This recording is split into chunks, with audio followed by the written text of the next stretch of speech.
And welcome back to this space. Welcome back to all of you who are out there who are looking to figure out how to fast successfully. That's what we're doing today. Hey, if you're new to me, I'm Dr. Dwain Woode. That's Wood with an E. The E stands for endocrinology. Here on the channel, I educate, I empower, and I encourage you to take charge of your health and your life, avoid complications, and go to the next level. In this year, we are breaking free from all of those things that bind us. We are presenting our best selves, our best health, and our best plans for our life. We're talking to adults with type 2 diabetes who want to reverse their diabetes, who are interested in improving their health metabolically. That's what we're doing here. If you're new to me, go ahead and put new in the comments because I'd love to welcome you with a hand clap. Let you know that we are excited that you are here. And if you have questions as we move throughout this episode, go ahead and drop those in the chat because we want to identify those as we're looking through the comments and get back and answer those questions for you. I am in the process of describing what it is like and what needs to happen as you are preparing for a fast, as you get through the fast, and of course, as you break the fast. So we'll talk about what my blood sugars are. You'll see those come up here in just a minute. Actually, why not just do that? So right now, you'll see that is what my blood sugar is. That is what my freestyle. I have to think for a minute. That's what my Freestyle Libre is saying that my blood sugar is. If you were with us last night, you saw me at about 51 hours or so. And we'll talk a little bit about that in just a minute. The other thing that you'll take a look at is my glucose monitor, which will show up right here, right below me. Off to the side, I've got these guys. This is my Keto Mojo and my Contour, which we'll take a look at here in just a minute, just so we can see what's been going on. Now, the question that you're asking is, what are we doing? And we'll get to that in just a minute. In the process of fasting, there are lots of questions that people have. And so in our last episode, I shared with you kind of the reason that I started fasting, what the benefits I get from fasting, what are some of the things that keep me going in my fast, and also shared with you a bit about my journey in the metabolic space, the challenges that I have. And there are so many people that are out there right now who are having similar challenges, who have similar questions. So make sure you go back and watch our episode from yesterday, and then you can continue with everything else that we're doing, right? On the channel, on the YouTube channel, there are the playlists that we have with all the episodes that we did in our last season, New Year, New You. Remember, we're using what we built on last time to continue our process in this season. And so Limitless Living is simply taking what we've done, taking the benefits that we've achieved, and moving those to a higher level. All right, so we're not giving up on any of those. We are just using them, repackaging them, and actually supercharging them. In the process of doing that, fasting continues to be one of those places, one of those tools that we're using to achieve that purpose. Okay? All right. So I am in this week. This is actually my third fast that I'm in right now. So I did a 40-hour fast. If you remember at the beginning of the week, we broke that fast. And we did that fast because we were coming out of a weekend where we were traveling. And so that was kind of my righting the ship, if you will. And so we started the fast, and we do a 72-hour fast normally on a weekly basis. And as I mentioned to you yesterday or day before, I had some cooking that I had to do. I am not good enough yet to be able to cook without tasting.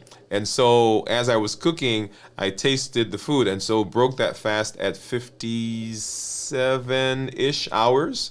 Okay, 57 hours. And so back now, continuing to do the fast. Now, there are a couple of things that I'm going to talk about in that story that I want to make mention of so that we can begin understanding fasting a little better. It gives you a little bit more perspective. Before I do that, let me go ahead and do a check-in. Now, I am checking in because this is what we do when we're doing anything that we want to improve. Anytime you are working on a process, anytime you are putting something together that you need to monitor, you need to evaluate, you need to decide whether you're doing the things you need to do, this is the space, or these are the things that you want to look at. And there are three areas that I talk about when I do my check-in. They are how I'm feeling physically, how I'm feeling mentally, and then how I'm feeling emotionally. And I want you also, as you're evaluating various things that we learned, various tools, even in your personal life, you want to go ahead and you want to evaluate those as well. Before I do that, I want to go ahead and just hop on and say hello. I see. Well, let me pull it up, and you guys will get to see that with me as well. So Pamela is out there, and Pamela is saying hello. Hey Pamela, Pam? How are you? Glad that you are here. And I neglected to say, whatever platform you find yourself on, if you are on Instagram or LinkedIn or Twitch or Facebook, and then of course here on YouTube, we welcome you to this space today. So let's go ahead and let's hop over and let's do our check-in. And as I said, when I do my check-in, there are three areas that we want to discuss, and they are how I'm feeling physically, mentally, and emotionally. Now, as part of this check-in, some comments. So I am not at my 72-hour fast, right? So remember, we did a fast earlier this week, 40 hours. We did a fast 56 hours, 57 hours. And so after that fast, I started eating, and we'll take a look at my blood sugar and see what happened, and then going into another fast, okay? And we'll kind of explain some of that here in a minute. So how am I feeling physically? I'm actually feeling energetic, right? Because as I moved through the various phases of fasting this week, I was doing a good job of managing my fatigue. I was resting. I was hydrating, right? Got my mug. And so I didn't feel some of the things that sometimes people will comment about when they're talking about fasting. You know, energy levels, lightheadedness, sweaty, dizzy, palpitations, and those all, well, many of them, come sometimes because we don't do a good job of preparing. Okay, so this week did a good job of preparing for the fast. Mental, I am feeling clear. I'm feeling excited, which we'll talk about here in a moment when we talk about emotional. But because of the energy, because of the resting, because of the hydration, then my thought processes are clear. They're not sluggish. They're not dull. I don't feel like I'm going through a bubble, as sometimes people will comment about. So all of that right now is good. And because I'm doing well in those other areas, then emotionally, I'm actually feeling pretty good. Now, that does not mean that there aren't things that happen on a day-to-day basis that can cause fluctuations in emotions. That's not what I'm saying. What I'm saying, as it relates to fasting, as it relates to how I'm feeling during the fast, felt good. And at each phase, right, like I said, I'm in the third fast for this week. All of those are places where, as I went through, because I was doing a good job of resting, hydration, not making sure there wasn't a lot of stress going on, then I felt good about those. All right, and then let's go ahead and hop over and let's take a look again at my blood sugars. And you'll see there, that is what my Libre says that my blood sugar is. And if you look right here, right there, you see that area, that squiggly line? That represents my blood sugar, okay? And that is what my blood sugar has been doing. We'll take a look here at my, let me get back here and be able to pull that up. Let's take a look at, close some of these other apps. We'll take a look at what my Dexcom is saying my blood sugar is. And you recall that the Dexcom and the Libre, well, actually all monitors can be different from each other, and they're allowed to be about 20% different. So let me go ahead and pull that up. And so here's my Dexcom. So my Dexcom right now says that my blood sugar is 149. And as you see, the Libre says 83, right? So that's quite a big difference between the two. But right now we'll just kind of take the relative difference. We'll assume that it's a valid difference, and we'll look at these numbers. So if I put my finger on the Dexcom, I can see that that's been kind of running 130, 140, 150. So earlier in the day, all right, so earlier in the day, I came into the morning 130, 140, 150. Right here, that was toothpaste. You see this climb that took us up to about 140, 150s, and it kind of stayed there and then started coming down. And right here is where I ate a handful of cashews, right? See right there, and then it started going up and then came back down. So what I'm gonna do is later on this afternoon, I'm gonna do I should say later on this afternoon. So I'm going to do an episode where I actually eat eat cashews and show you what happens to the blood sugars. Okay, so that's where we are right now.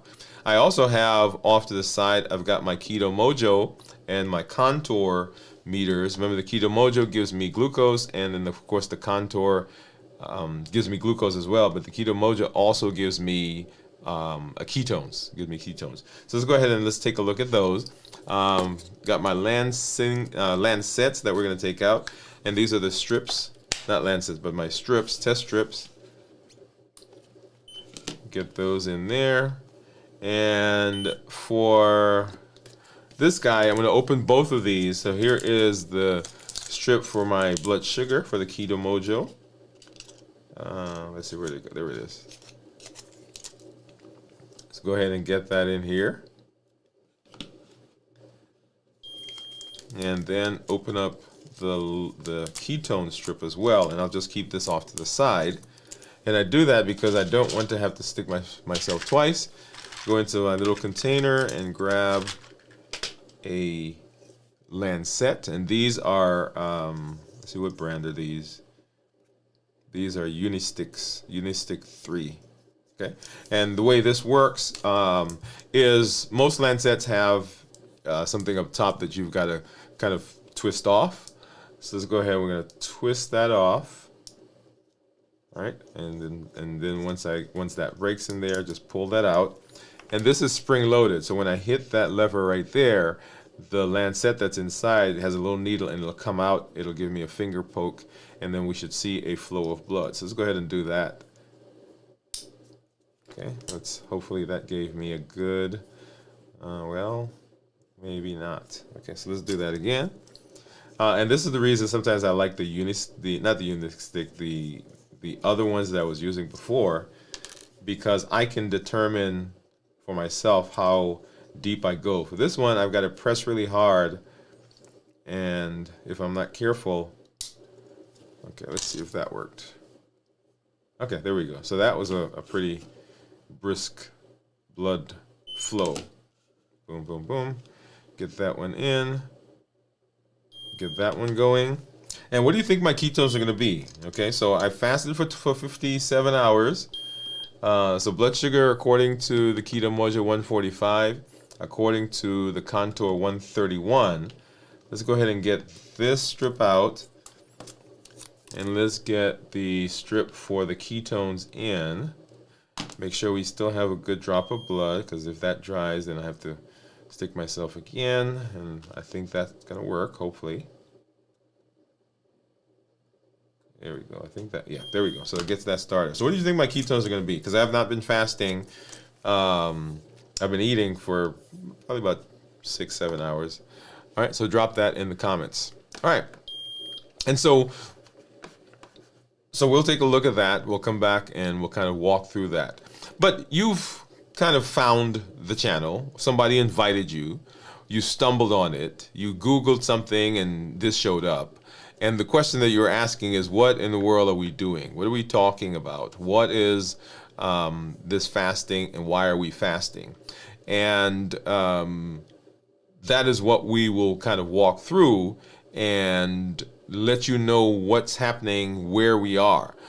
Before I do that, let me go ahead and hop back over and say hello to one of our community members. So Pam, smiley faces, she's saying hello all. And Steve, hello Steve. So you said hello, Pamela. And Steve is saying that he thinks that my ketones are going to be 1.0. So I'm going to go ahead and star that, and we'll come back to that here in just a minute. Okay, awesome. Well, welcome, Steve. Welcome. Thank you for coming through, and Pam as well. So fasting. So we are using fasting as a tool for reversing diabetes, right? That's it. That is the crux. That's the premise of what we're doing and why we're doing this, because we're working to reverse diabetes. Fasting is one of the most amazing tools that we have at our disposal to help us with improving our metabolic state. And I'm going to do one more thing. So, let's see. That turn off. And boom. All right. So fasting is an amazing tool because it allows us to hit the 3 pillars of reversing diabetes. And they are 1, decreasing insulin, 2, suppress appetite, and 3, reduce sugar. Now, let me hasten to say that fasting is not the only tool that does that. There are lots of other tools. We've talked about balanced bites, fueling our bodies with balanced bites. We've talked about medications, right? GLP-1 receptor agonists will do that as well. And that's why people are getting these amazing benefits that they're seeing in the space. So when we stick our hand into our toolbox, into that bag that has all of the things that we've learned for metabolic space, one of the things that we can pull out is fasting. But fasting has an amazing ability to do that. It is free, it is doable, and you can decide how to do it once you learn how it works. And so on our Dwain Woode MD Live show, we are walking through the limitless living process. What does that mean? What do we have to do to be able to improve our metabolism? In fact, the premise of limitless living is that we're breaking through all of those barriers and we're presenting our best selves, our best health, and our best plan for our life. We're not allowing anything from outside of us or anything from inside to prevent us from putting ourselves in the space where we will be successful in our health.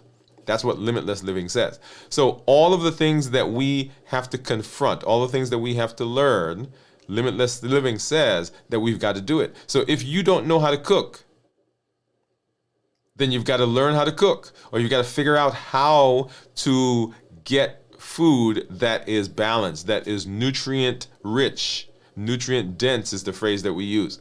If you are stressed so much that you are now eating, and the eating is causing high blood sugars, and the high blood sugars are causing damage to your body because of high blood sugars and the worsening of your diabetes, then now you've got to learn how to deal with the stress.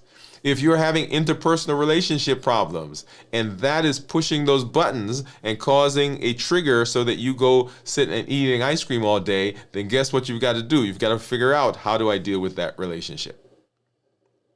That's what limitless living says. And in the process of doing all of that, one of the things that we've learned is the fasting. And so here, as we go through these spaces, we are learning how to use the tools here, particular fasting, how to use the tools to get us the goal that we want. How do we do that? Now, you're watching also, and you're saying, I am not diabetic, so this is not for me. Oh, wait. Before you swipe by and before you change the channel, remember that diabetes is the prototypic metabolic disease. What does that mean? That means then that if we can figure out how to manage, how to treat, how to reverse diabetes, the same tools that we are using, we can now apply to other metabolic diseases, like high blood pressure, like high cholesterol, like fatty liver, like coronary artery disease, like polycystic ovarian syndrome. And we can go on with that list. So I think of metabolic diseases, and these are these lifestyle diseases, kind of like a Christmas tree. And all the disease processes that I just named and more are like the ornaments hanging off that Christmas tree. And so if we can learn how to manage one, then they all get affected. So if we can figure out how to manage diabetes, if we can figure out how to reverse diabetes, then that same process can be applied to high blood pressure, high cholesterol, coronary artery disease, and we go on and on and on. So the reason that we're doing this is we want to know how to fast successfully, and how does that allow us to be as strategic as possible to give ourselves the best possibility of success. Right? So that's what we're doing in this space. We are learning, we're figuring out what are the things that we have to know so that we can be as successful as possible with our fasting. And that is where you've caught us. That's where you're finding us as we move through that space. So when we talk about fasting, there are several things that we want to know. And whenever I describe fasting, I talk about fasting being a part or being broken into three different areas, right? Three different areas. And the first is, how do we prepare for the fast? Then how do we successfully get through the fast? And then finally, how do we break the fast? And each of those is distinct, but is intertwined. Each of those has the processes that we've got to go through. Each of them have little tips and tricks that are unique for them, but there are things that you will see that are universal throughout the different phases. And so we'll walk through that here together. How do we fast successfully? That is the goal, to learn how do we fast successfully. And as we're doing that, the very first thing we want to do is we want to talk about how we prepare. Right, so preparing for the fast is the place that we want to be. And so one of the questions is, why do we need to prepare? Right? Why do we need to prepare for the fast? I thought fasting was just not eating. And that is one of the places where people will find difficulty because they think, oh yeah, I'm just not going to eat. Well, fasting is more than just not eating. Fasting involves preparation of your mental, your emotional, your social, your physical space. And it is key because how we prepare determines ultimately the success. As we move through fasting, how we got to fasting, the things that we do prior to fasting, the things that we do to prepare for the fast, sets us up for either success during the fast or sets us up to have a challenging time during the fast. And we do not want to deal with challenging times, right? We want to deal with, we want to be successful in our fast. And so preparing ultimately determines the success. We want to prepare physically. We want to prepare mentally. We want to prepare emotionally. Those are the big ones. There are others there. So like socially, environmentally, cleaning out your environment. But these are the three big ones. And this is why when I do the check-in, we talk about how we're doing physically, mentally, and emotionally, because that's the place where often, this is where people will often find themselves with difficulty if they're not careful in the physical, in the mental, and in the emotional. And then when we fast or when we prepare, it allows us to set milestones, to set those markers on the way so that as we are moving, as we are fasting, we know that, hey, I'm hitting that marker. I'm getting to where I need to be. I'm doing what I need to do, and this process is working for me like it's supposed to work. Okay? That's what preparation for the fast does for us. It allows us to set those markers. It allows us to prepare physically, mentally, and emotionally. And then, of course, it helps to determine ultimately how things are going to go when we talk about when we get through the fast. All right. And then let's walk through. How do we prepare mentally? So mental preparation allows you to set clear goals. So you've got to know why you're fasting. Why are you fasting? Why is this a thing for you? Am I working on my diabetes, which we are doing, where we're using fasting to reverse diabetes, improve my blood sugar. I'm using it to improve my insulin resistance. I'm using it to help with my fatty liver. I'm using it to help with cholesterol. I'm using it to lose weight. So what is your reason for wanting to fast? Whatever that is, we now have to begin to visualize what success looks like. When I talk to clients, when we talk to patients, even sometimes, what I'll ask them is, "Hey, you have this goal, this thing that you want to do. What happens? What does it look like? What does it feel like? What does it smell like if that doesn't happen? What does your life look like if it doesn't happen?" And they go through and they say, "Oh yeah, my coronary artery disease is going to get worse. I could have a heart attack. And they go on and on. I say, "Well, what does it look like now if you successfully do this? If you're able to successfully reverse your diabetes, what does that look like for you? What does it look like for your family?" Just the other day, I was talking to someone, and I was telling them that the thing that pushes us has to be strong enough. The why has to be strong enough to get us through those times when we don't feel like doing what we're supposed to do. And those, let me tell you, they come. There are days where you feel like, okay, if one more person says anything to me about blood sugar, if one more person tells me about my weight, if one more person tells me about taking another medication, I'm just going to lose it. All right? And so what does it feel like? What does it look like if you're successful?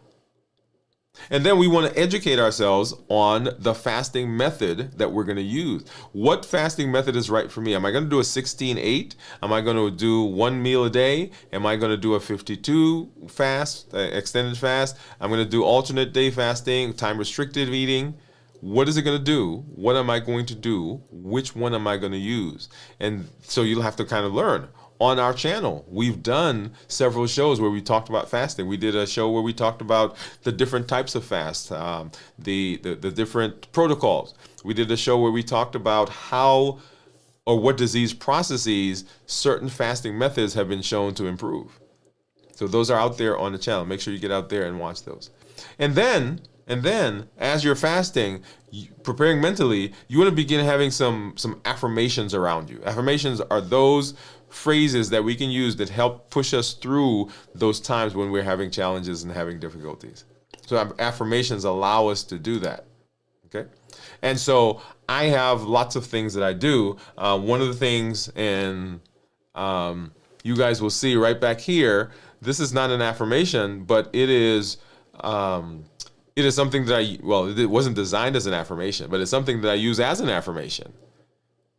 And that is the commitment statement that I signed when I went through, there was a program I went through as I was deciding what to do in this space, what I was decided to do online. And so we went through this process, and I signed a commitment statement of what I was going to do, what I was committing to. And I now recite that, I say that, I look at it, and I use it as an affirmation. That helps me say, okay, I am committing to providing beneficial, useful, insightful, educating material here or content here in this channel. I'm committing to providing the Triple E formula for success: educate, empower, encourage. Right? So that's the premise that we're using. And so that is one of my affirmations. So when you're working through preparing mentally, get some affirmations. These are the things that help your inner coach to be strong. Remember, we have the inner coach and the inner critic. And the inner critic is always telling us the things we've done wrong, the things we're not good at. Oh, you never succeed at that. You never follow through. Right? The inner critic is always there. And now the affirmations give the inner coach the ability to supercharge us, to push us, to help us make it through mentally when we're having those challenges. Right. So that is what's going on. That's one of the places that we need to prepare. And then of course we want to prepare also nutritionally. This part of the physical, right? We want to be able to successfully get into the fast. And one of the ways of doing that is looking at our nutrition. What am I eating? What are we eating as we are getting into the fast? Because if we come into the fast with lots of high carb, sugary foods, if that's what we just ate, then the body has to process that. The processing of it requires insulin. When insulin comes out, insulin is a hormone that delays the process of ketosis. Insulin stores food.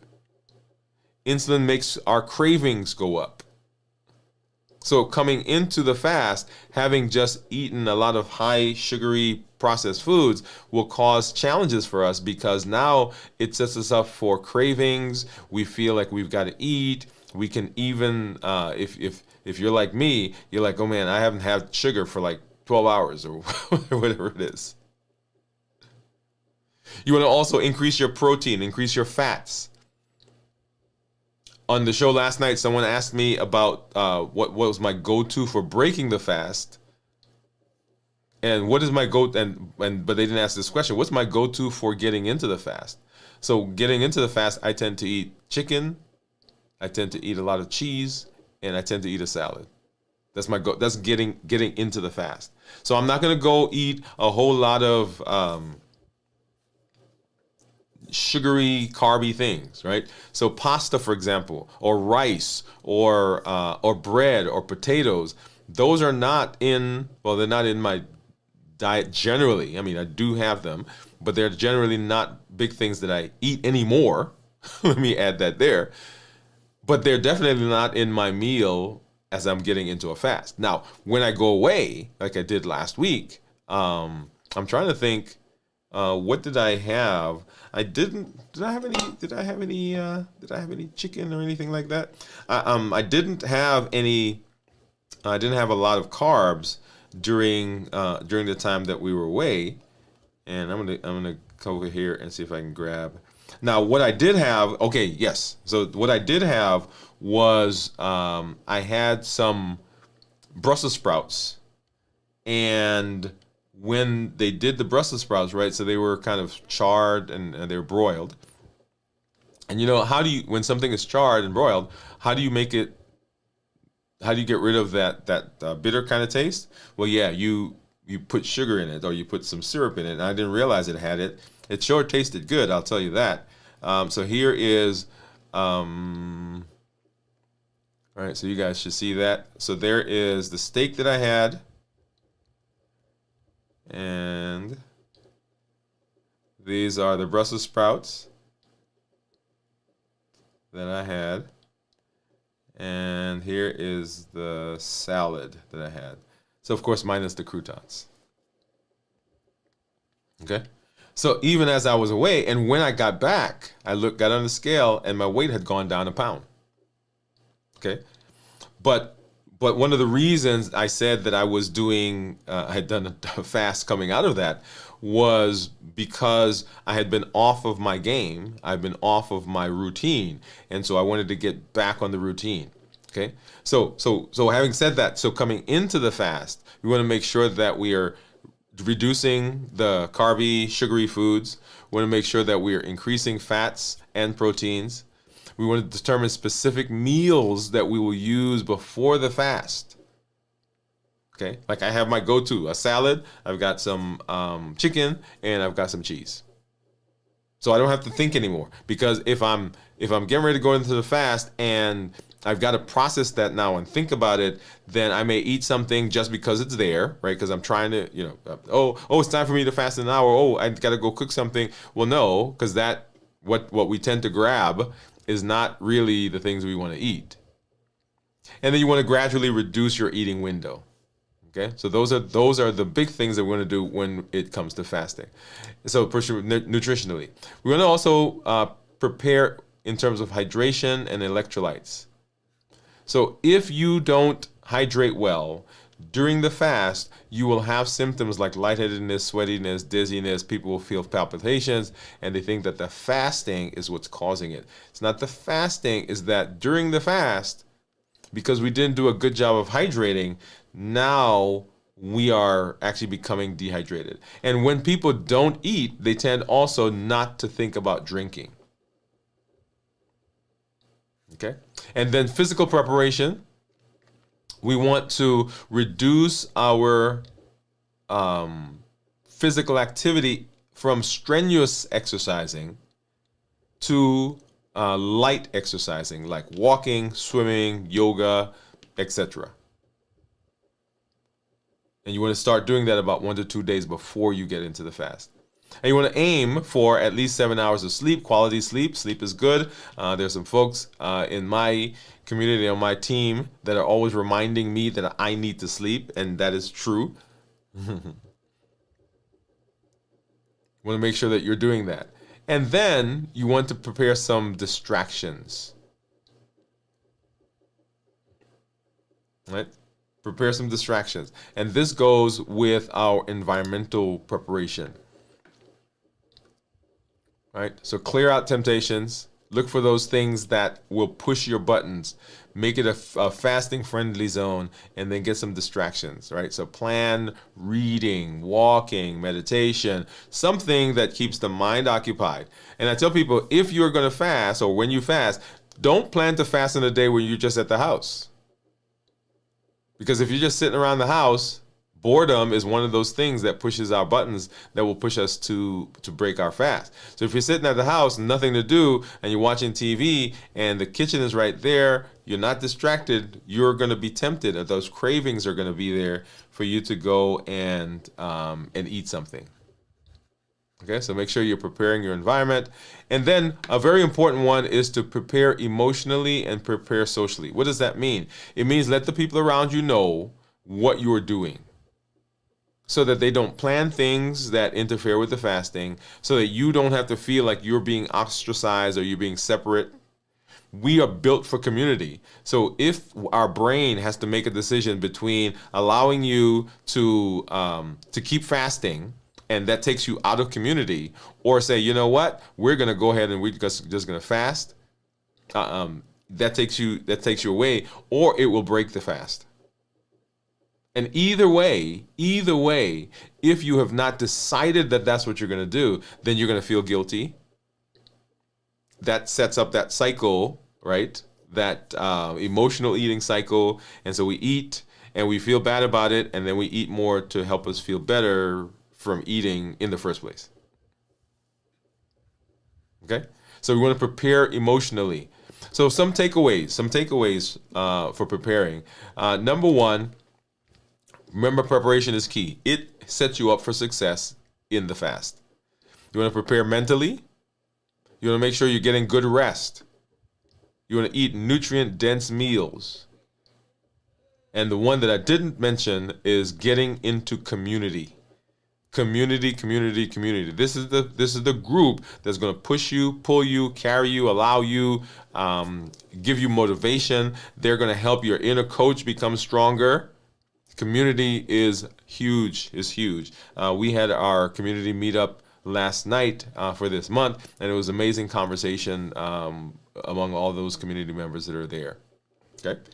If you're interested in getting the community, you can do that by being a member here on the YouTube channel.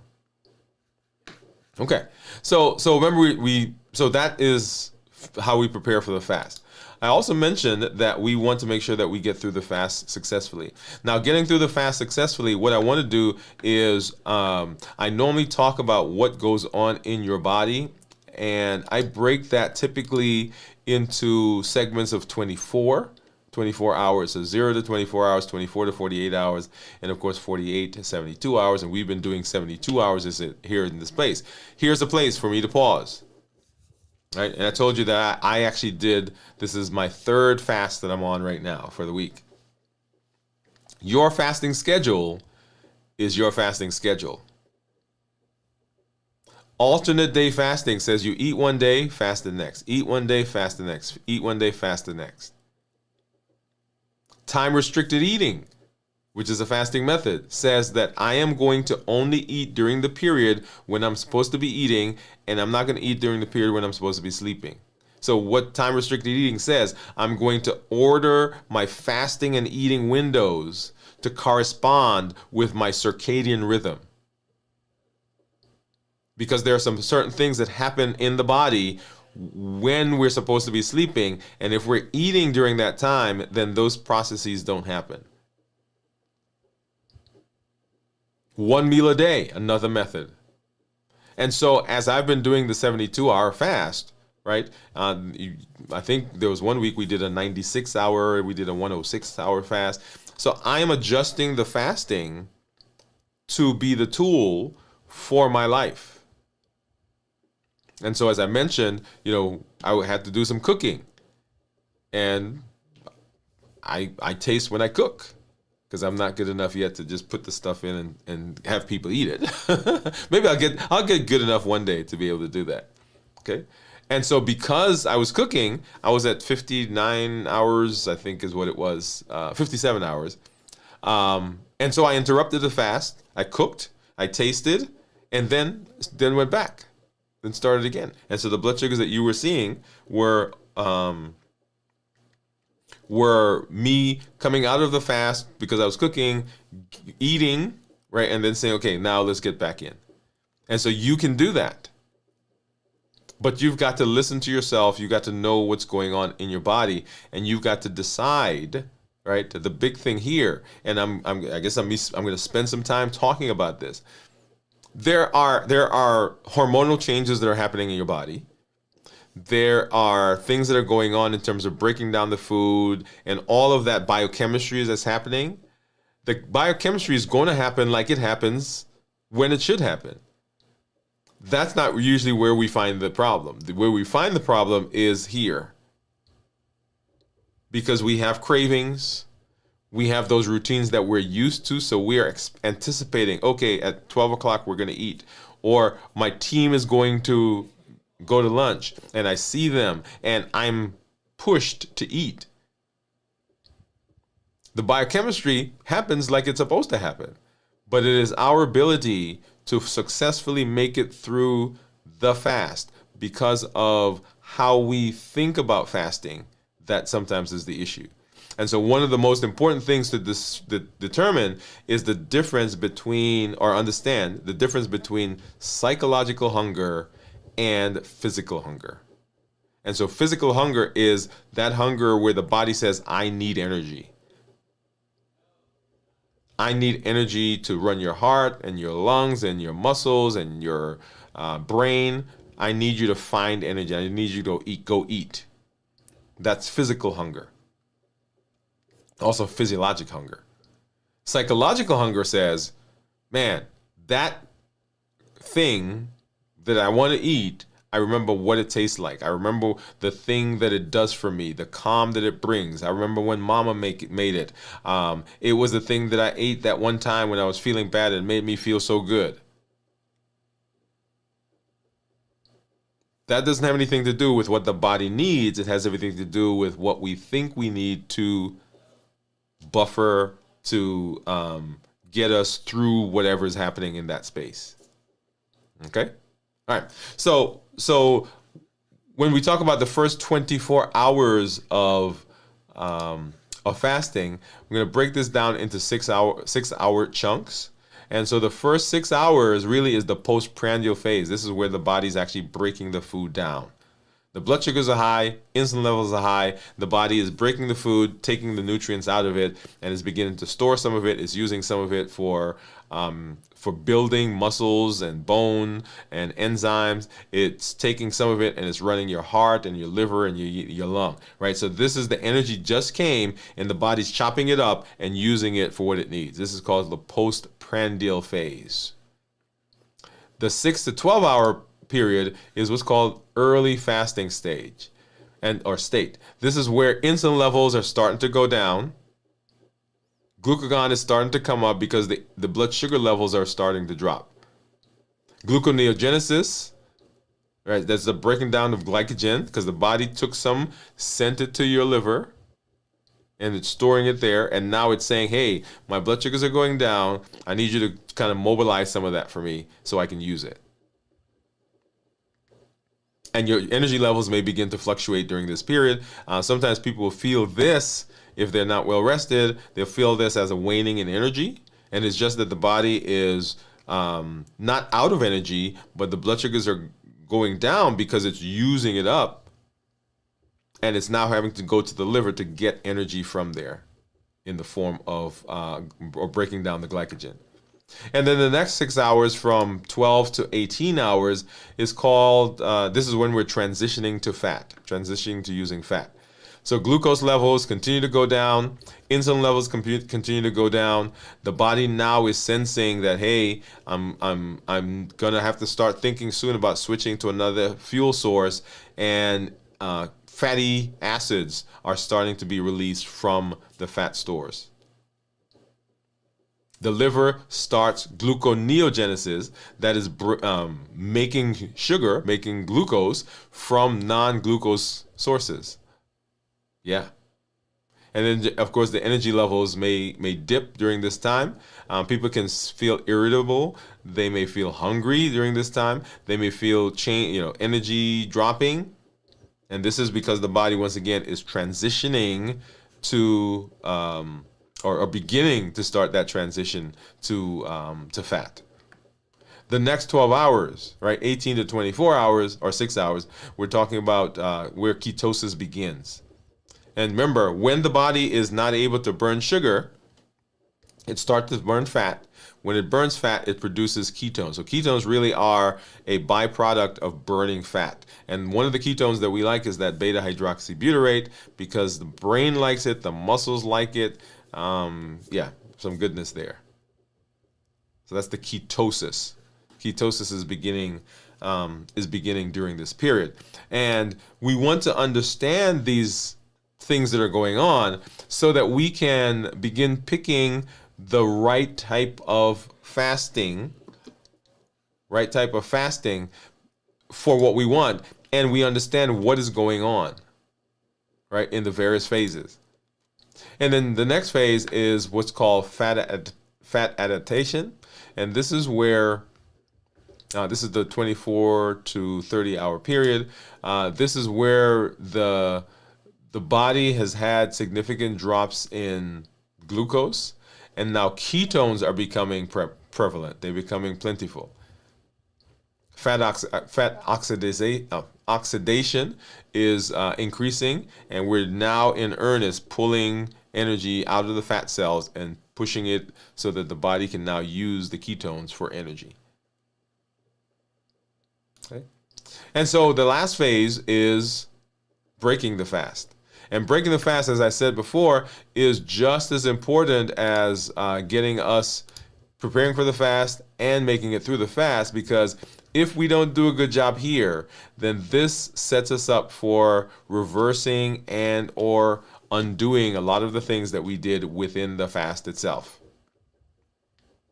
And one of the big things that people will struggle with is what to eat after the fast. What to eat after the fast. I tend to break my fast with bone broth and with salad. And you see, salad is a constant recurring item for me, because it is, for me, easily digestible. There are carbs in it, but they don't spike my blood sugar. I can have a lot of variety. I like crunchiness, right? So it satisfies for me all of the various sensory things that I need. If I want a little bit sweeter, I make sure that I include tomatoes in there. It's got my fat, so I've got my cheese. Sometimes I'll do chicken, right? So I've got some protein in there, or eggs. The cheese also gives me some protein, right? So I am crafting. I'm using the breaking the meal. I have a standard thing that I tend to go to. I'll even at the office, I go down to the cafeteria on Thursdays, and I'll create a salad that I will use to break the fast on Fridays. And you guys have seen me. Do that here in this space. But when we talk about breaking the fast, some kind of tips. Number one, we want to monitor. I cannot emphasize enough monitoring, right? So I love the fact that I'm able to see what my blood sugar is at any moment because I'm using a continuous glucose monitor. You may not use a continuous glucose monitor, but you may use just a regular glucose meter. That's fine. But you've got to be able to monitor so you can see what the blood sugars do. That's someone calling me. That's my wife. What my sugars do as I am doing different things, as I'm eating, as I'm breaking the fast, as I'm exercising, as I'm sleeping. All of those things are things that I want to know what's going on. And then portion control. Often it's not that we have done or eaten the wrong thing that causes the problem. It's the fact that we are eating too much of a particular thing, right? And if we're not careful, that undoes a lot of the stuff we did during the fast, because now what happens is we have those spikes in our blood sugar, and those spikes in our blood sugar cause the insulin to come out. Insulin comes out, and insulin causes all of those metabolic issues that happen with us. Okay, and then we want to eat slowly. It takes about 20 minutes for a message to fully get to the brain that we're full. So if you're eating and you just scarf it down, you may have scarfed down 3 times as much food as you need to because the signal has not gotten to your brain yet. Right? So you want to make sure that you are that you're eating slowly. Sending a message to my wife that you're eating slowly. Okay, and then you want to avoid sugary, highly processed foods. That's key. Once again, because just like we came into the fast, and if we're eating sugary things, they cause spike in blood sugar, spike in insulin. It makes it difficult for us to stay in the fast. But now, on the other end, if we eat those same types of foods, then the insulin goes up, just like at the beginning. And now that causes cravings. And for the next 24, 36, and sometimes longer, we are eating those things that we said we didn't want to eat. Because we're being pushed. Our buttons are being pushed to eat those things. Okay? All right. And then hydration. Just like hydration was important at the beginning, hydration is important during the fast. You want to make sure that you are hydrating after the fast. Because if you're not hydrated, you will sometimes sense that as hunger, and we mistake dehydration for hunger. So making sure that you're doing a good job of hydrating. Things like water, of course, coconut water, unsweetened, right? So not the highly sweetened one. Herbal teas, right? Non-caffeinated teas will help. Don't go right away and drinking lots of beverages that have a lot of caffeine, because that stimulates you and it just sets you up to go down the path of eating things that you did not want to eat. Okay. And then as you're thinking about your meals, make sure you're adding good protein, eggs, chicken, turkey, tofu, not a lot of things that will upset the stomach initially, right? So gradually get into it. Like I said, I eat a salad, I drink bone broth or a broth, and then I eat something else. If I find myself at the time when I'm breaking the fast eating, even if it's not highly sugary food, if I'm eating very complex, heavy foods, I'm going to have a problem downstream because I want to keep eating like that. Okay, so lots of protein. And then, of course, healthy fats. Both proteins and fats will help to make you feel fuller longer. They will send a signal to the brain that you're full. It will keep your stomach stretched. They will slow the GI tract so that the food doesn't just pass through.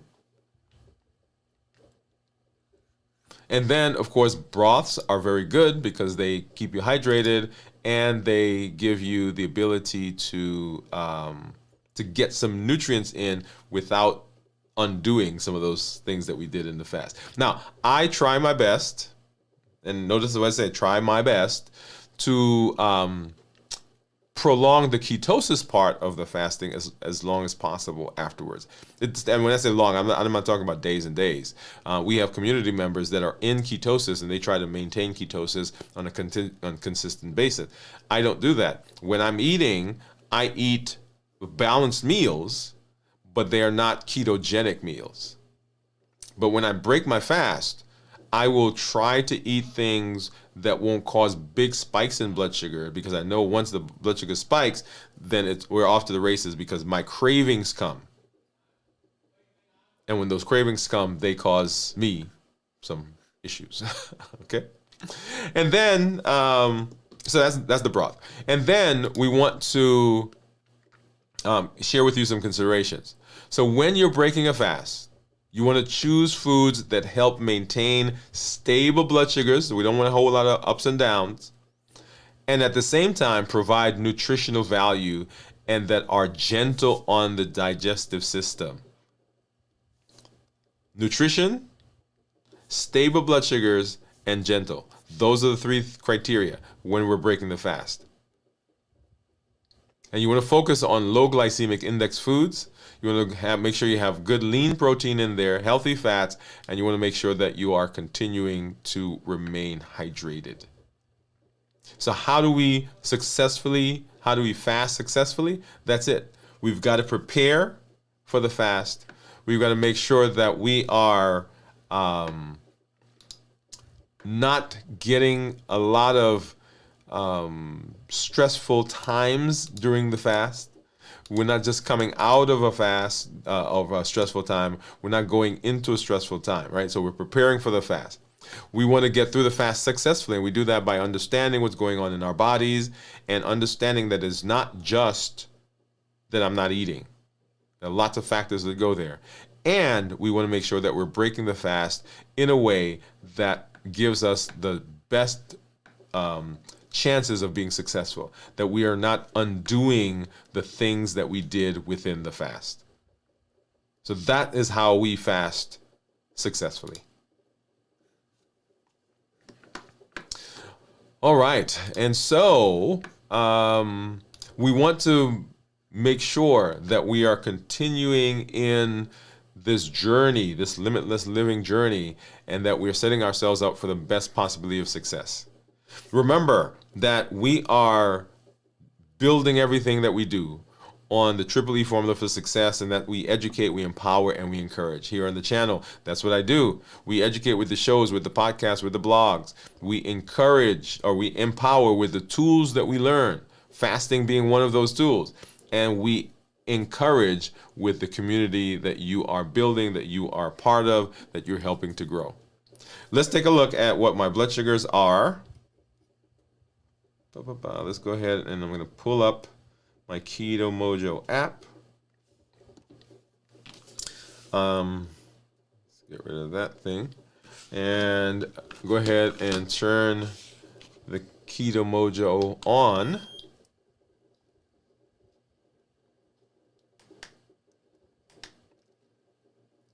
And go ahead and get that synced.